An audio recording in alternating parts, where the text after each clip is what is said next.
নমস্কার, আমি প্রিয়তম আজকে চলে এসেছি আবার নতুন একটি প্রপার্টি নিয়ে। এই মুহূর্তে দাঁড়িয়ে রয়েছি একদম সিটি সেন্টার 2 এর পেছনে।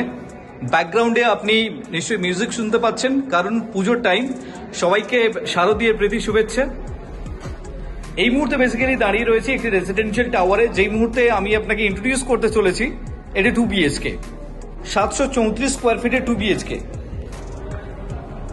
যাদের লোকেশন প্রেফারেন্স রয়েছে এয়ারপোর্ট কিংবা রাজারহাট কিংবা নিউ টাউন কিংবা আপনার সেক্টর 5 এরকম জব লোকেশন রয়েছে, তাদের জন্য আমি এই পার্টিকুলার লোকেশনে আমি ইন্ট্রোডিউস করতে চলেছি।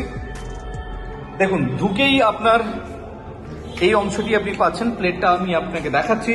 734 স্কোয়ার ফিটের লেআউট আমি আপনাকে দেখাচ্ছি। দেখুন, আপনার লিভিং কাম ডাইনিং প্যাসেজ যেটি রয়েছে আপনার এল শেপে রয়েছে। এটি হচ্ছে আপনার নর্থের পোর্শন। ঢুকেই সামনে আপনি পাচ্ছেন এটি বেডরুম। যেহেতু এটি